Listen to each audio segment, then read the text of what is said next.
Hallelujah. Apostle जी, इस बहन की बहुत ही अमेजिंग टेस्टमनी है। इस बहन का नाम प्रियंका है और ये बहन खुद एमबीबीएस डॉक्टर है। और अपोस्टल जी, जब ये 2025 में मई महीने में जब ये कनाडा गए तो वहां पर इनको एक बहुत भयानक बीमारी हुई जिसका नाम एक्यूट फेब्राइल एन्सेफेलोपैथी ऐसा करके एक बीमारी का इनको रोग शुरू हुआ था, जिसकी वजह से इनकी ब्रेन में बहुत ही जो कंडीशन थी वो सीवियर हो चुकी थी और इसकी ऐसी हालत में व्यक्ति जो था वो पागल होना शुरू हो जाता है। जब दिसंबर 2024 में ये कनाडा से वापस आए तो वहां पर इंडिया में आते ही बहुत बीमार रहना शुरू हुए। मई 2025 में इनकी हालत इतनी ज्यादा खराब हो गई, इन्होंने एक इंजेक्शन लगवाया था, उसके बाद से ही इनको हाई ग्रेड फीवर 104 105 रहना शुरू हुआ। सिर के बालों से लेकर नीचे पैरों की तलियों तक इनको ऐसा लगता एक एक हड्डी में भयानक पीड़ा थी, चल नहीं पाते थे, सहन से बाहर थी वो पीड़ा और इनको लगता था कि इनकी नसें फट जाएंगी। पागलों के जैसी ये इधर उधर घूमना शुरू कर दिया इन्होंने और कपड़े तक भी अपने शरीर के ऊपर बर्दाश्त नहीं इनसे होते थे। इनकी भयानक बीमारी इतनी ज्यादा बढ़ चुकी थी कि जब भी ये इनको अटैक होता था उसके बाद दौरे पड़ने शुरू हुए। आप अपना नाम बताएं, क्या है? प्रियंका भट्टी। आप खुद एक एमबीबीएस डॉक्टर हैं जी पापा जी। और आपने अपने रोग का नाम क्या बताया कि केड़ा रोग सीगा और नाम किया होता इंग्लिश? पापा जी, acute febrile encephalopathy. Acute febrile encephalopathy. जी। ये क्या है एक्चुअल में? इस रोग से होता क्या है? सिम्टम्स क्या है इसके? इसके सिम्टम्स कैसे? ब्रेन स्वेलिंग होती है, बंदा लाइक कोमा में भी जा सकता है और एक घंटे बाद आपको सीजर पड़ रहे थे। जी बिल्कुल। और आपके बॉडी के जो ऑर्गन्स है, किडनीज हैं, लंग्स हैं और जो ब्रेन है, इन तीनों ने काम करना बंद कर दिया था। हाँ जी। और आप हॉस्पिटलाइज थे? मैं हॉस्पिटलाइज थी। तो ये जो लोग सोचते हैं कि चर्च में अनपढ़ लोग जाते हैं, जिनको कोई नॉलेज नहीं होती, जिनको कोई मेडिकल की समझ नहीं होती, शायद उनके पास पैसा नहीं होता, वो हॉस्पिटल नहीं जाते और चर्च वाले उनको कोई पैरासीटामोल की गोली देकर ठीक कर देते हैं और फिर वो गवाही देते हैं। तो मैं ये बताना चाहता हूं, ये टेस्टिमनी जो हो रही है ये खुद एक एमबीबीएस डॉक्टर की हो रही है। इनके सारी रिपोर्ट्स हमारे पास हैं। हाँ जी। इनकी सारी रिपोर्ट्स डॉक्टर्स की, हॉस्पिटल्स की, यस पापा जी, एवरीथिंग रिकॉर्ड आपके पास है। यस। और जब सीजर पड़ते थे, जो ब्रेन डैमेज हुआ, जो किडनी काम नहीं करती थी, लंग्स काम नहीं करते थे, वो सारा कुछ डॉक्यूमेंटेड आपके पास है। हाँ जी पापा जी। लाखों रुपया आप डाइपर्स लगाते थे क्योंकि आपको पैरालाइज हो चुका था। हाँ जी। और डॉक्टर ने क्या कहा था कि आपके इंटरनल जो ऑर्गन डैमेज है, मेमोरी लॉस हो जाएगी, लंबे समय तक दवाइयां चलेंगी और पैरालाइज। हाँ जी, ऐसे बोला था उन्होंने। बोला था कि आपका जो राइट साइड थी वो पैरालाइज थी, पैरालाइज हो रहे, अटैक आ रहे थे और आप उठ नहीं, और आपको डाइपर लगा के। मुझे डाइपर कौन लगाता था डाइपर? मम्मा लगाते थे। आपके मदर आपको डाइपर लगाते थे? Yes papa. जब आप डेथ बेड पे थी, आपने लिखा आपकी माताजी बहुत रोती थी। हाँ जी पापा जी। लेकिन आपकी मम्मी एक बात बोलती थी कि मेरा धर्म बदल जाएगा। नहीं, मैं बोलती थी। आप बोलती थी? मैं बोलती। क्या बोलती थी बताओ। पापा जी, मैं 2023 से कनाडा गई। उसके बाद क्या हुआ कि मेरे को मतलब ये प्रॉब्लम स्टार्ट हुई तो मम्मा आपको फॉलो करते थे। मम्मा और पापा का बहुत विश्वास था। लेकिन कनाडा जो टोरंटो ब्रांच है, मैं वहाँ पे गई थी, 3 बार गई थी। वहाँ पे माहौल देख के मुझे ऐसा लगा कि ये जो परमेश्वर के दास हैं, ये सब कुछ ही क्रिश्चियन वाला करवा देते हैं। मतलब बच्चों के नाम, मतलब धर्म बदल देते हैं। हाँ जी, सारा कुछ क्रिश्चियनिटी में कर देते हैं। तो हाँ मुझे इस धर्म को फॉलो नहीं करना। हाँ जी, मैं बोलती थी कि मैं कैसे करूंगी, ये तो बिल्कुल ही मेरा रिलीजन चेंज हो जाएगा। तो मेरे को इतना पता था कि मेरे मम्मा की जो हीलिंग है वो प्रेयर माउंटेन से हुई है। मेरे मम्मा और मेरे पापा बहुत ज्यादा आपको मतलब आप में बिलीव करते थे और परमेश्वर में बिलीव करते थे। आप एक एमबीबीएस डॉक्टर थी खुद। हाँ जी। आप चर्च में गई और आपने कहा कि नहीं, ये धर्म बदलते हैं तो मुझे फॉलो नहीं करना। हाँ जी। उसके बाद आपकी तबीयत बिगड़ गई, आप वापस आ गई पंजाब में, हाँ जी। हॉस्पिटलाइज हुई। हाँ जी। एक घंटे बाद सीजर आने लगे, बॉडी पैरालाइज होने लगी। हाँ जी। आपको डाइपर लगा के रखने पड़े। हाँ आपका किडनी, लंग्स एंड ब्रेन ने काम करना बंद कर दिया। हाँ जी। आप टोटल हॉस्पिटलाइज थी। आपकी मदर परमेश्वर को जानती थी। हाँ जी। और वो आपको परमेश्वर के बारे में बताती रही। हाँ जी। और वो आपको प्रार्थना सुनाती रही। हाँ जी। जब आप हॉस्पिटलाइज थे तो कहां से फिर बदलाव शुरू हुआ कि आपने कैसे आपने हीलिंग को रिसीव किया? पापा जी जब मैं बिल्कुल ही बेहोश थी तो मेरे मम्मा ने ना आके आपके वचन जैसे सुन के आना, तो मेरे मम्मा ने मेरी बेहोश बॉडी पे आपके वचन डिक्लेयर कर देने, परमेश्वर का वचन जो मास प्रेयर होती थी, जो मास प्रेयर होती थी, आपकी मम्मा आपने इन पे डिक्लेयर किए और इनको कोई होश नहीं थी? नहीं पापा जी, इनको कोई होश नहीं होता। कितने लाख रुपया इनके ट्रीटमेंट पे लगा है? पापा जी अभी तो कोई पता ही नहीं कि कितना पैसा लग गया, बहुत।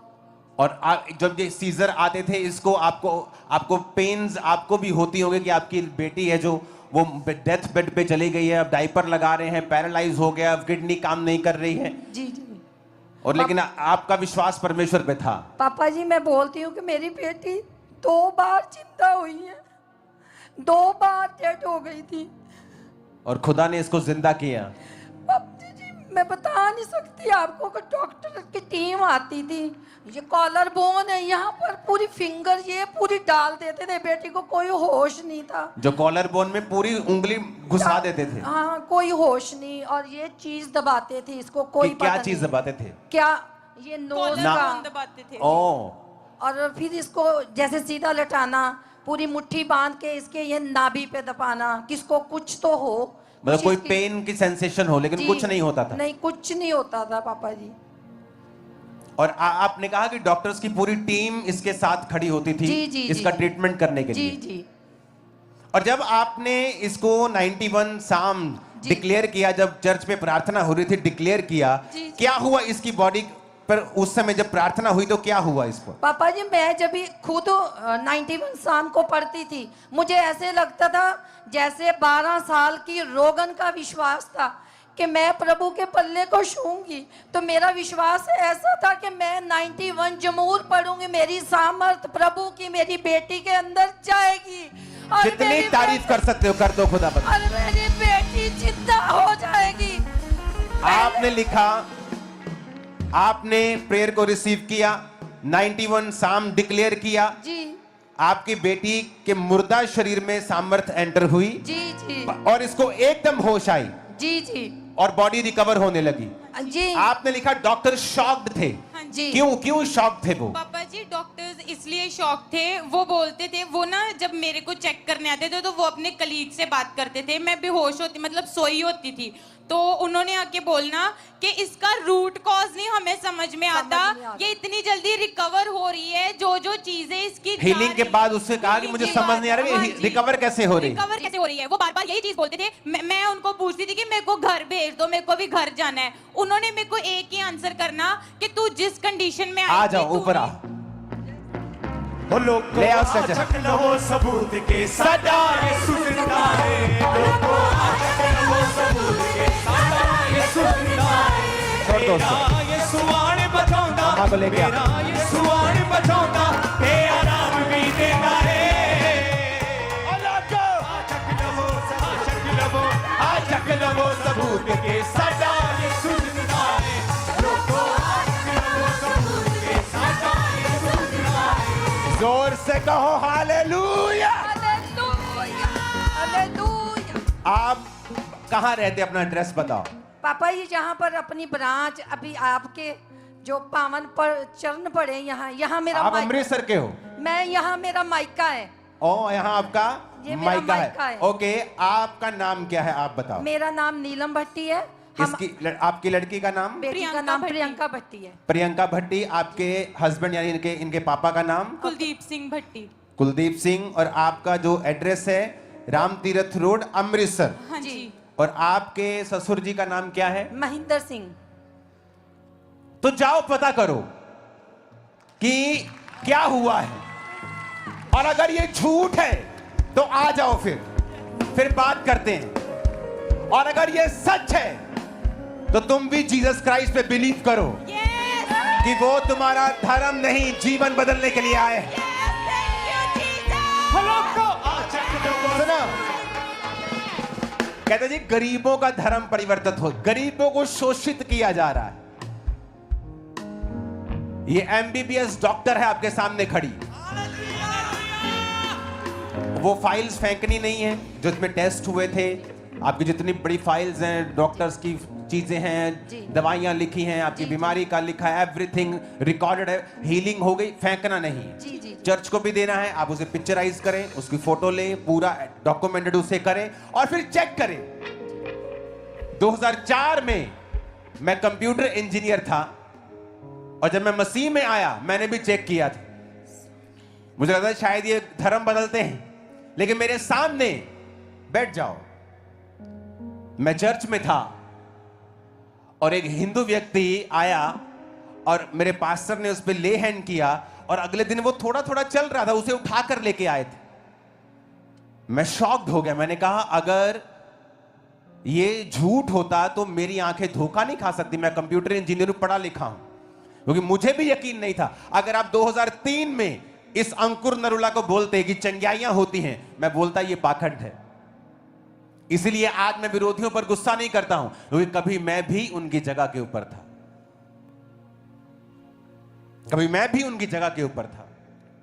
अगर वो लोग मुझे मार देते मसीह को गाली निकालने के कारण, तो आज मैं लाखों को प्रचार नहीं कर रहा होता। अगर यीशु मसीह ने धर्म बनाना होता तो हम बोलते। कानून इजाजत देता है धर्म परिवर्तन की, लेकिन जीसस धर्म परिवर्तन करने नहीं आए हैं, यह भी सच्चाई है। नहीं तो जब मैं चर्च में गया होता वो मुझे बोलते कि अपने कपड़े, अपना नाम, सब कुछ बदलो अगर जीसस की चंगाई चाहते हो तो। उन्होंने पवित्र वचन मुझे दिया और कहा कि बेटा, जिस दिन बाइबल में ईसाई धर्म नाम का शब्द मिलेगा तुम बाइबल पढ़नी बंद कर देना। आप यीशु मसीह को छोटा करना चाहते हैं धर्मों में बांटकर। वो धर्मों में बंटने वाला परमेश्वर नहीं, उसने पूरी जगत की उत्पत्ति की है, यूनिवर्स की उत्पत्ति की है। वो छोटा परमेश्वर नहीं। तारीफ करो इस टेस्टिमनी के लिए जोर से। हालेलुया। अपोस्टल जी, एक बाद में- मार्वेलस टेस्टिमनी है। ये बच्ची कहते क्रिपल की तरह